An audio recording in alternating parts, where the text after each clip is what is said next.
बांग्लादेश में लगातार भड़की हिंसा के बीच इस वक्त भारत की तरफ से बहुत बड़े एक्शन को लेकर के खबर सामने आ चुकी है।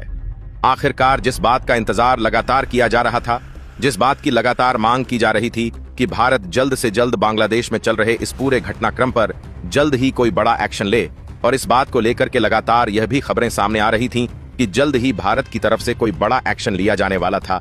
जिस तरह से लगातार पीएमओ की तरफ से लगातार बातचीत चल रही थी, लगातार हर एक मुद्दे पर नजर बना करके भारत की तरफ से रखी जा रही थी, लेकिन इसके बावजूद भारत लगातार अल्टीमेटम भी जारी कर रहा था। जब इस बात पर कोई बड़ी ध्यान नहीं दिया गया, अब जाकर के इस वक्त भारत की तरफ से ऐसा एक्शन शुरू हुआ है जिसमें सबसे बड़ी जीत अब भारत की दर्ज होती नजर आ रही है। जिस तरह से बांग्लादेश में हिंदुओं को निशाना बनाते हुए एक एक घटना को अंजाम दिया जा रहा है, इसके चलते भारत को आनन फानन में बहुत बड़ा फैसला लेना पड़ा है, और इस फैसले को लेकर के सबसे बड़ी मांग खुद बांग्लादेश की तरफ से ही उठ चुकी है। दरअसल इस पूरे घटनाक्रम के बीच यूनुस, जो इस वक्त बांग्लादेश के सबसे ऊपरी पद पर बैठे हुए मोहम्मद यूनुस हैं, उन्होंने सरेंडर करते हुए पीएमओ को बहुत अहम लेटर जारी किया था।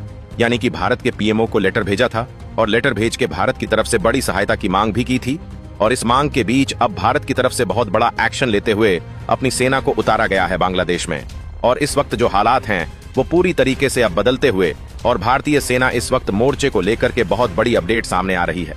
सवाल नहीं है बांग्लादेश में क्या हो रहा, असल में सवाल ये है कि यह सब क्यों रहा है और किसके इशारे पर हो रहा है।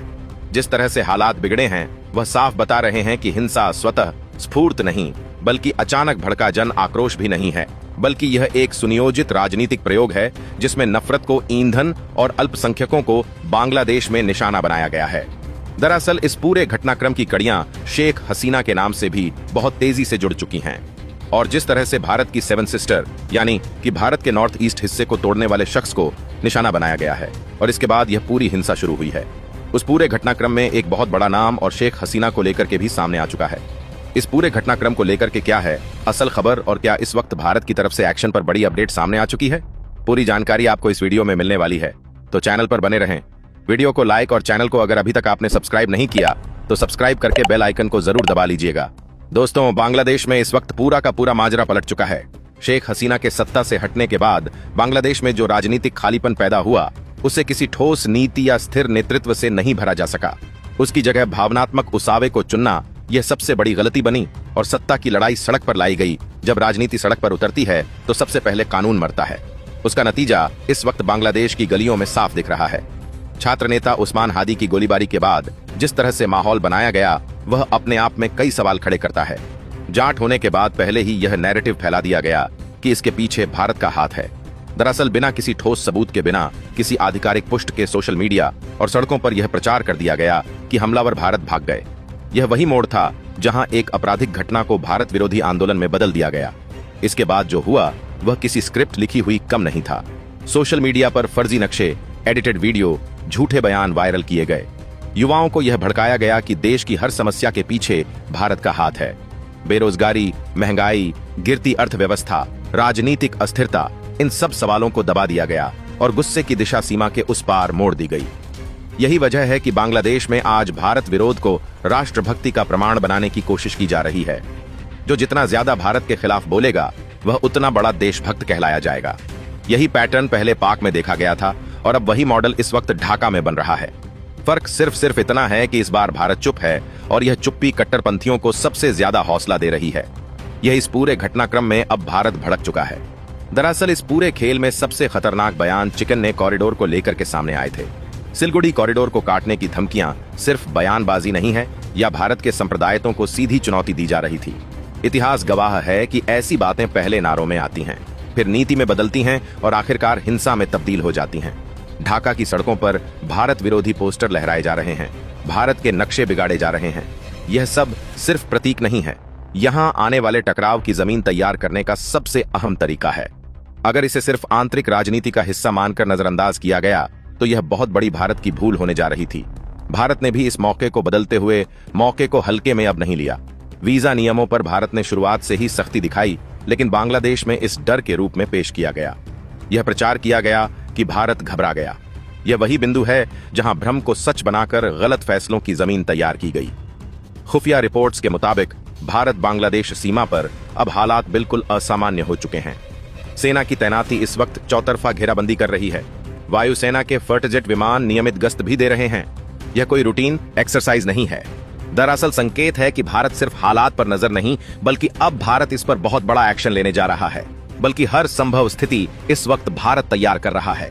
सबसे बड़ा दबाव अब भारत की सरकार पर है। देश के भीतर गुस्सा बढ़ता जा रहा है। सवाल पूछे जा रहे हैं कि आखिर कब तक बयानबाजी से काम चलेगा, कब तक हिंदुओं पर हो रहे अत्याचार को आंतरिक मामला कह करके टाला जाएगा। जनता यह मानने लगी है कि अगर आज बांग्लादेश में यह हो रहा है और भारत चुप रहा तो कल यह चुप्पी कमजोरी के तौर पर इस्तेमाल की जाएगी। बांग्लादेश की मौजूदा राजनीति की सबसे बड़ी विफलता यह है कि वह अपने नागरिकों को सुरक्षा ही नहीं दे पाई, और जब कोई सरकार अपने नागरिकों को बचाने में नाकाम हो जाती है तो उसका असर सीमाओं से बाहर तक जाता है। यही वजह है यह मामला अब सिर्फ मानवाधिकार का नहीं रहा, बल्कि सीधा क्षेत्रीय सुरक्षा का मुद्दा बन चुका है। यह पूरा घटनाक्रम साफ कर देता है कि बांग्लादेश इस वक्त ऐसे खतरनाक मोड़ पर खड़ा है। एक तरफ आंतरिक अराजकता की स्थिति बनी हुई है तो दूसरी तरफ भारत विरोधी उकसावे की राजनीति चल रही है, और इन दोनों के बीच पिस रहा है आम नागरिक, अल्पसंख्यक समुदाय समूह। सवाल अब यह नहीं है कि हालातों में क्या बदलाव आने वाला है। अब हालात साफ यह है कि भारत इस पूरे हालात को किस तरह से कंट्रोल करने जा रहा है, क्योंकि अब भारत ने असल में यहाँ पर पूरी स्थिति अपनी साफ करते हुए मामले को सीधे पलटते हुए पूरा मामला उजागर करने का काम किया है। भारतीय सेना अब यहाँ पर उतरने के साथ ही असल में स्थितियां बिल्कुल उलट होने जा रही हैं। इस वक्त ताजा मामला जो हिंदू नागरिक की हत्या से शुरू हुआ था, अब वह मामला बढ़ता हुआ समुदाय की तरफ बढ़ता जा रहा है। यह घटना किसी सुनसान इलाके में नहीं हुई थी, या किसी रात के अंधेरे में नहीं हुई, या खुलेआम हुई थी। भीड़ मौजूद थी, कैमरे चौतरफा लगे हुए थे, लेकिन प्रशासन गायब था। पीड़ित की गलती सिर्फ इतनी थी कि वहां हिंदू था। ना कोई एफआईआर, ना कोई ट्रायल, ना कोई कानून। भीड़ ने खुद को जज बनाया और खुद को जल्लाद बनाया, और सरेआम इंसान को आग के हवाले कर दिया गया। यह कहां का न्याय है? यह अकेली घटना नहीं है। इसी हिंसा की कड़ी में रंगपुर जिले में से एक और चौंकाने वाली खबर आई। 1971 के मुक्ति संग्राम में हिस्सा लेने वाले स्वतंत्रता सेनानी योगेश चंद्र राय और उनकी पत्नी स्वर्णा राय को उनके ही घर में संदिग्ध हालत में मौत हुई, जिसकी व्यक्ति को लेकर के पाकिस्तान की सेना की तरफ से खिलाफ हथियार उठाए। जिसने बांग्लादेश के निर्माण में अपनी जिंदगी झोंक दी, वही व्यक्ति आज अपने ही देश में सुरक्षित ना रह सका। यह सिर्फ हत्या नहीं, बल्कि बांग्लादेश के इतिहास की हत्या हुई है। इस इतिहास के पीछे की टाइमलाइन साफ बता रही है कि यह सब राजनीतिक उथल पुथल की आड़ में किया जा रहा है। छात्र नेता शरीफ उस्मानी हादी की मौत के बाद विरोध प्रदर्शन जो शुरू हुए थे, वह इस तरह से हिंसक रूप ले लेंगे। दुनिया के किसी भी देश को ऐसा अंदाजा नहीं था। प्रदर्शन का दावा अधिकारों का था, लेकिन जमीन पर हमला सिर्फ अल्पसंख्यकों पर क्यों हुआ? हिंदू बस्तियों को चुनचकर जिस तरह से निशाना बनाया गया, भारत का इसमें कूदना बहुत साफ था कि भारत का एक्शन जल्द होने को मिलेगा। दरअसल भारत की तरफ से जैसे ही यह एक्शन शुरू हुआ था, जैसे ही बांग्लादेश में ऐसी खबरें सामने आनी हुई शुरू हुई थीं, उसके तुरंत बाद से भारत की तरफ से लगातार बांग्लादेश को अल्टीमेटम दिए जा रहे थे। भारत चौतरफा बांग्लादेश की घेराबंदी कर रहा था। भारत लगातार अपनी सेना को आगे अग्रिम मोर्चों पर तैनात कर रहा था। पूरे के पूरे दफ्तरों में जिस तरह से तोड़फोड़ हुई, मीडिया संस्थानों को आग के हवाले किया गया ताकि सच्चाई बाहर ना सके। जब मीडिया चुप करा दिया गया, उसके बाद हिंसा ने और उग्र रूप लिया। कई रिपोर्ट में तो मुताबिक हमले में आड़ में अल्पसंख्यकों को सुनियोजित तरीके से हमले किए गए। Bangladesh Hindu Buddhist Christian unity council की रिपोर्ट इस पूरी हिंसा की गंभीरता को पूरी तरीके से साफ करती है, जो आपके पैरों तले से ही जमीन खिसका देगी। अगस्त 2025 से लेकर के 25-24 से लेकर के 25 के बीच में सिर्फ 1.5 साल के भीतर 2400 से ज्यादा हिंसा के मामले दर्ज किए गए, और यह हिंदू बुद्धिस्ट क्रिश्चियंस पर किए गए। यानी कि इसमें हत्याएं, लीचिंग, अपहरण और धार्मिक स्थानों पर हमले, यह सभी आंकड़े जैसे ही साफ होते हैं, दुनिया के कान खड़े हो जाते हैं। ये आंकड़े साफ साबित कर रहे हैं कि यह कोई आकस्मिक हिंसा नहीं, बल्कि एक योजनाबद्ध अभियान था। ढाका के पास पूर्वांचल इलाके में स्थित एक प्राचीन दुर्गा मंदिर को प्रशासन ने बुलडोजर तक से ढा दिया। आखिरकार यह कौन सा न्याय था? इसे अवैध कब्जा बताकर तोड़ा गया, जबकि स्थानीय लोगों का कहना था कि मंदिर कई दशकों पुराना है, आज से नहीं। मंदिर तोड़े जाने वाले वक्त महिलाएं, बुजुर्ग और बच्चे अधिकारियों के सामने रोते, गिड़गिड़ाते, लेकिन किसी ने उनकी एक नहीं सुनी। भारत सरकार की इस कार्रवाई पर कड़ा ऐतराज भी भारत ने जताया था, लेकिन इसके बावजूद भारत की लगातार कड़ी चेतावनी को भी नजरअंदाज उस वक्त किया गया, और इस पर साफ कहा गया कि यह कानूनी कार्रवाई नहीं, बल्कि धार्मिक दबाव में लिया गया बड़ा फैसला था। सितंबर 2025 में जमालपुर के सारिसाबाड़ी उपजिला क्षेत्र में स्थित एक मंदिर में घुसकर 7 मूर्तियों को तोड़ा गया। इस मामले में एक आरोपी की गिरफ्तारी जरूर हुई, लेकिन स्थानीय हिंदू समुदाय का यह कहना है कि डर अब भी लोगों का बना हुआ है। आज मूर्तियां टूटी हैं, कल घर टूटेंगे, और यही हुआ। अंत में आकर के जो सबने देखा वो साफ बता रहा है कि हो क्या रहा है। क्या हिंसा सिर्फ हिंदुओं तक सीमित नहीं रही? ढाका में चर्चों पर क्रूड बम से हमले हुए, बौद्ध मंदिरों में तोड़फोड़ की घटनाएं सामने आईं। इसका मतलब साफ है कि कट्टरपंथियों का निशाना हर वह व्यक्ति है जो उसकी विचारधारा से अलग है, यानी कि मुस्लिम नहीं है। बांग्लादेश में एक ऐसा माहौल बनाया जा रहा है जहां बहुसंख्यक के अलावा किसी के लिए भी सुरक्षित जगह नहीं बची है। रंगपुर के आसपास के इलाकों में भीड़ ने गरीब हिंदू वस्तुओं पर धावा बोला, दर्जनों घर तोड़े, कई घरों को आग के हवाले किया, लोग बच्चों को गोद में उठाकर भागते नजर आए। भारत ने इस पर भी गहरी चिंता और यूएन तक में बात रखी, लेकिन ना तो इस पर यूएन ने कोई सांस ली और ना ही बांग्लादेश के अंदर हालात सुधरने का नाम लिए, क्योंकि असल में यह सब कुछ और यहाँ जो यूनुस बैठे थे वो ट्रंप के प्रशंसक के रूप में बैठे थे। प्रशासन मुखदर्शक बना रहा, पूरी दुनिया इस पर कभी ध्यान दी ही नहीं। यह सब किसी युद्ध जैसे क्षेत्र जैसा दृश्य था। फर्क सिर्फ इतना था कि यहाँ दुश्मन बाहर का नहीं भीतर का था। अब पूरी स्थिति पर भारत का तर्क साफ दिखाई दे रहा है। बांग्लादेश में लगातार हो रही हिंसा के बाद भारत का गुस्सा भड़क चुका है। सोशल मीडिया से लेकर के संसद तक एक ही मांग लगातार उठ रही थी 2 दिनों से कि सिर्फ बयान नहीं बल्कि अब भारत को वक्त आ गया है जब ठोस कार्रवाई करनी चाहिए। भारत बांग्लादेश सीमा पर सुरक्षा बढ़ा दी गई। अचानक से सेना और वायुसेना को हाई अलर्ट पर रखा गया। सैनिकों की छुट्टियां रद्द करके भारी मात्रा में फौज को सीमा पर तैनात किया गया। सिलीगुड़ी कॉरिडोर यानी चिकन लेने को भी लेकर के गतिविधियां तेज कर दी गई। पिछले हफ्ते ही भारत के रणनीतिक रूप से बेहद अहम क्षेत्रों को पूरी तरीके से भारत ने घेरते हुए सुरक्षा पूरी पुख्ता कर ली। रिपोर्ट्स के मुताबिक भारतीय सेना को इस इलाके पर अपनी पकड़ पहले ही मजबूत करने के आदेश दिए जा चुके थे, यानी कि भारत को इसका कहीं ना कहीं कुछ हद तक संकेत पहले ही मिलने शुरू हो चुके थे। यह पूरा का पूरा घटनाक्रम जैसे ही बिगड़ने लगा, भारत ने कई जगहों पर सीधे बांग्लादेश में हो रही हिंसाओं को लेकर के जानकारी दी। यूएन से लेकर के यूएई और तमाम अलग अलग देशों को भी भारत की तरफ से लगातार बातें पहुंचाई गई, लेकिन इसके बावजूद भारत अब तक इस मामले में किसी देश की कोई प्रतिक्रिया नहीं आई और ना ही अब तक पूरी दुनिया में शांति के रूप में दूत बनने की कोशिश करने वाले ट्रंप को बांग्लादेश दिखाई दिया। लेकिन अब जैसे इस पूरे घटनाक्रम में पीएमओ को लेकर के लेटर मिला है और यूनुस ने अपने हाथ खड़े करते हुए, क्योंकि अब वहां पर सेना अपने आप में कंट्रोल नहीं कर पा रही थी, तब जाकर के भारत को लेकर के एंट्री की गई और भारत की एंट्री के साथ ही अब मामला असल में भारत के हाथों आ चुका है। दरअसल भारत ने साफ कह दिया है कि जब स्थितियां लोगों के अमानवीय व्यवहार तक पहुंच जाए, किसी की जान पर बन जाए, किसी समुदाय को सीधे नुकसान पर उतर जाए, तो वह मामला किसी देश का आंतरिक मुद्दा नहीं बल्कि एक ऐसी स्थिति बन जाती है जब वैश्विक ताकत को उतर करके वहां पर अपने कदम जमाने जरूरी हो जाते हैं। और इस वक्त बांग्लादेश में हालात ठीक वैसे बन चुके हैं जब भारत की एंट्री यहां पर बेहद जरूरी हो चुकी है। और इसी के साथ भारत ने अपना सबसे बड़ा कदम उठाते हुए भारतीय सेना को इस वक्त अपने उतार दिया है। और भारतीय सेना का उतरने का साफ मतलब यह है कि अब भारतीय सेना अग्रिम मोर्चों पर यहां तैनात हो रही है और इस पूरे उपद्रव को शांत करने के साथ ही साथ भारत अब इस पर बहुत बड़ा एक्शन लेने जा रहा है।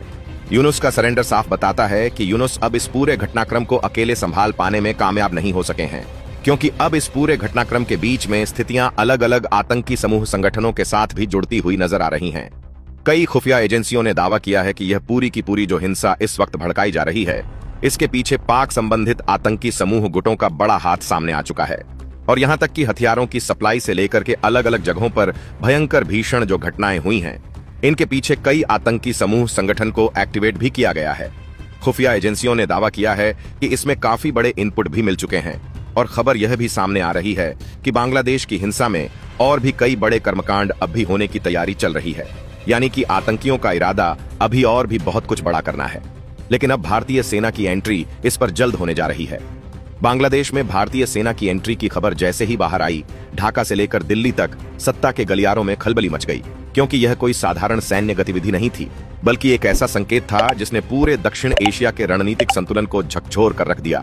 और सबसे ज्यादा बेचैनी उन ताकतों में दिखी जो पिछले कई महीनों से बांग्लादेश की आग में भारत को झुलसाने का सपना देख रही थीं।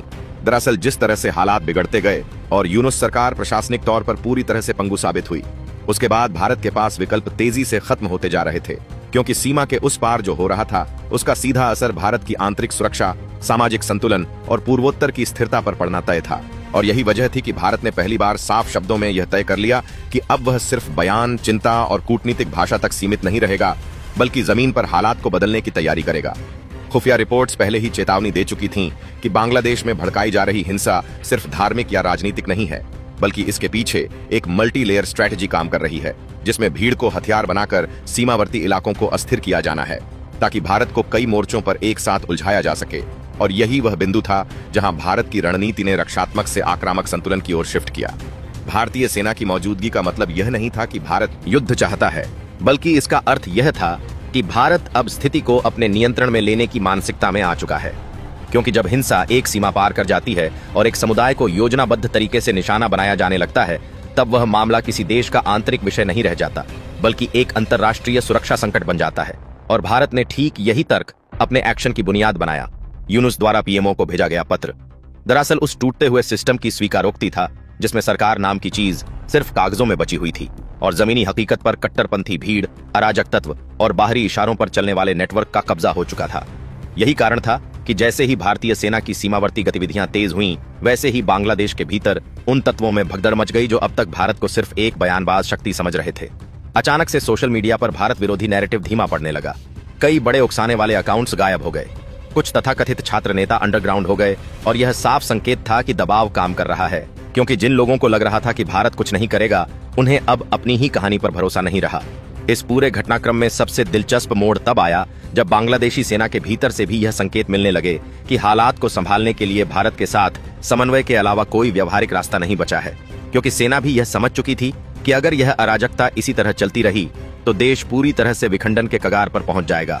अलग अलग इलाकों में स्थानीय मिलिशिया, धार्मिक गिरोह और राजनीतिक समर्थित भीड़ जिस तरह से अपने अपने क्षेत्र घोषित करने लगी थी, वह सीधा संकेत था कि बांग्लादेश एक असफल राज्य की ओर बढ़ रहा है। और यही वह बिंदु है जहां भारत की भूमिका केवल पड़ोसी की नहीं, बल्कि क्षेत्रीय स्थिरता के संरक्षक की बन जाती है। भारत ने यह साफ कर दिया कि उसकी सेना का उद्देश्य किसी की संप्रभुता को चुनौती देना नहीं, बल्कि हिंसा के उस चक्र को तोड़ना है जिसे जानबूझकर रचा गया है। और यही संदेश पर्दे के पीछे उन देशों तक भी पहुंचाया गया जो इस आग में चुपचाप घी डाल रहे थे, क्योंकि यह कोई संयोग नहीं था कि जैसे ही बांग्लादेश में हालात बिगड़े, वैसे ही सीमा पार से फंडिंग, हथियारों की आवाजाही और ऑनलाइन प्रोपेगेंडा एक साथ सक्रिय हो गया। भारतीय खुफिया एजेंसियों के पास पहले से इन नेटवर्क्स की पूरी मैपिंग मौजूद थी और यही वजह है कि भारतीय सेना की एंट्री कोई अचानक लिया गया फैसला नहीं, बल्कि महीनों की तैयारी का परिणाम थी। जमीन पर हालात यह थे कि कई इलाकों में प्रशासन ने चुप्पी साध ली थी, पुलिस ने हथियार डाल दिए थे और भीड़ को खुली छूट मिल चुकी थी। ऐसे में भारत के सामने यह सवाल नहीं था कि उसे हस्तक्षेप करना चाहिए या नहीं, बल्कि यह था कि अगर अब भी देर की गई तो नुकसान अपूरणीय होगा। यही कारण है कि भारतीय सेना ने सीमावर्ती इलाकों में मानवीय सुरक्षा कॉरिडोर, इंटेलिजेंस बेस्ड निगरानी और सीमित लेकिन निर्णायक तैनाती के जरिए पूरे समीकरण को पलटना शुरू किया। इससे एक तरफ हिंसा करने वाले तत्वों में डर पैदा हुआ और दूसरी तरफ पीड़ित समुदायों को पहली बार यह भरोसा मिला कि कोई उनकी ओर भी देख रहा है। इस पूरे ऑपरेशन का सबसे बड़ा मनोवैज्ञानिक असर यह हुआ कि भारत विरोध की राजनीति अचानक अपने ही वजन से लड़खड़ा गई, क्योंकि जब जमीन पर ताकत का संतुलन बदलता है तो नारे खोखले लगने लगते हैं और यही बांग्लादेश में हो रहा था। यूनुस सरकार की विश्वसनीयता पहले ही खत्म हो चुकी थी और अब जब सेना भी सीधे भारत के संपर्क में थी तो साफ हो गया कि सत्ता का असली केंद्र बदल चुका है। अंतर्राष्ट्रीय मंच पर भी यह संदेश गया कि भारत अब अपने आसपास किसी भी तरह के नियंत्रित अराजकता प्रयोग को बर्दाश्त नहीं करेगा, क्योंकि इसका असर सिर्फ सीमाओं तक सीमित नहीं रहता, बल्कि पूरे क्षेत्र को अस्थिर कर देता है। यह वही नीति है जिसे भारत ने पहले भी अलग अलग हालात में अपनाया है, लेकिन इस बार फर्क यह है कि दांव कहीं ज्यादा बड़े हैं।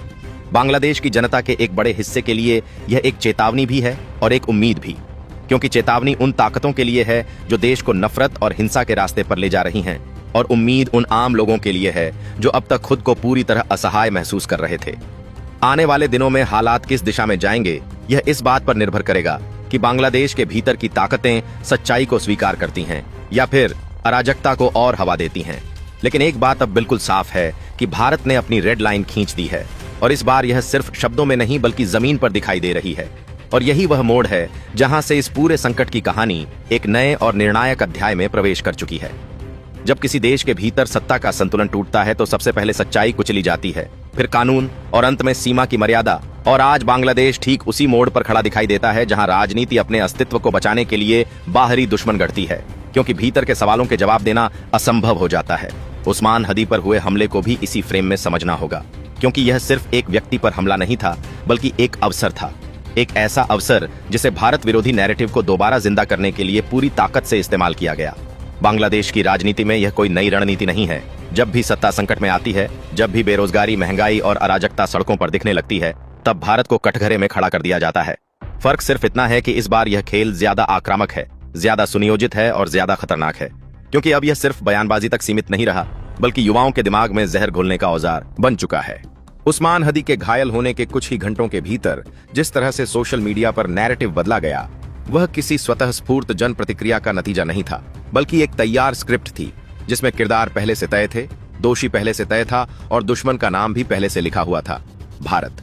और यही सबसे बड़ा सवाल खड़ा करता है कि जब बॉर्डर गार्ड बांग्लादेश खुद यह कहती है कि शूटरों के भारत भागने का कोई ठोस सबूत नहीं है, जब जांच एजेंसियां किसी अंतर्राष्ट्रीय लिंक की पुष्टि नहीं करती, तब फिर भारत के खिलाफ राजनयिक विरोध, हाई कमीशन के बाहर प्रदर्शन और सड़कों पर उग्र नारे क्यों? इसका जवाब सीधा है, क्योंकि सच्चाई मायने नहीं रखती, मायने रखता है भीड़ का गुस्सा और उस गुस्से को सही दिशा देने की बजाय उसे भटकाने की राजनीति। शेख हसीना के सत्ता से हटने के बाद बांग्लादेश में जो शून्य पैदा हुआ, उसे भरने के लिए कोई ठोस आर्थिक या सामाजिक रोड मैप नहीं लाया गया, बल्कि उस खालीपन को नफरत, अफवाह और राष्ट्रवाद के शोर से भर दिया गया। और जब किसी देश का राष्ट्रवाद अपने पड़ोसी को तोड़ने के सपनों पर टिका हो, तब वह राष्ट्रवाद नहीं बल्कि आत्मघाती मानसिकता बन जाता है। भारत के पूर्वोत्तर राज्यों को काटने, चिकन नेक को ब्लॉक करने और 7 सिस्टर्स को अलग करने की धमकियां सिर्फ उन्मादी बयान नहीं हैं, ये उस सोच का प्रतिबिंब हैं जो नक्शों से खेलती है और सीमाओं को कल्पना में बदल देना चाहती है। उस्मान हदी के सोशल मीडिया पोस्ट इसका सबसे बड़ा सबूत हैं, जहां वह खुलेआम भारत के हिस्सों को बांग्लादेश में मिलाते हुए नक्शे साझा करता था। और यह कोई निजी सनक नहीं थी, यह उस वैचारिक धारा का हिस्सा था जिसे लंबे समय से खाद पानी दिया जा रहा है। सवाल यह नहीं है कि ऐसे विचार रखने वाला व्यक्ति गोली का शिकार हुआ या नहीं, सवाल यह है कि उसकी चोट को भारत के खिलाफ युद्ध घोष बनाने की इतनी बेताबी क्यों? क्योंकि बांग्लादेश की नई राजनीतिक धारा को एक स्थायी दुश्मन चाहिए, एक ऐसा दुश्मन जिस पर हर असफलता का ठीकरा फोड़ा जा सके। और भारत इसके लिए सबसे आसान लक्ष्य है, बड़ा है, शक्तिशाली है और संयम बरतता है। और यही संयम अब भ्रम बन चुका है। भारत की चुप्पी को कमजोरी समझा जा रहा है, उसकी कूटनीतिक भाषा को डर समझा जा रहा है। और यही वह बिंदु है जहां इतिहास चेतावनी देता है, क्योंकि जब पड़ोसी देश के भीतर भारत विरोध एक राजनीतिक मुद्रा बन जाता है, तब सीमाएं सिर्फ कागज पर नहीं रहती, वे मानसिक रूप से भी टूटने लगती हैं। आज ढाका की सड़कों पर जो नारे लग रहे हैं, वे कल सीमा के पास हथियारबंद सोच में बदल सकते हैं। और यही वजह है कि भारत के लिए यह सिर्फ बांग्लादेश का आंतरिक मामला नहीं रह जाता, यह सीधा उसकी राष्ट्रीय सुरक्षा से जुड़ा प्रश्न बन जाता है। अमेरिका, कतर और अन्य बाहरी ताकतों की भूमिका को भी इस संदर्भ में नजरअंदाज नहीं किया जा सकता, क्योंकि जिस तरह कुछ कथित अंतर्राष्ट्रीय पत्रकार और थिंक टैंक बिना किसी ठोस प्रमाण के भारत को कटघरे में खड़ा कर रहे हैं, वह संकेत देता है कि यह नैरेटिव सिर्फ ढाका में नहीं लिखा जा रहा, बल्कि इसके तार कहीं और भी जुड़े हुए हैं।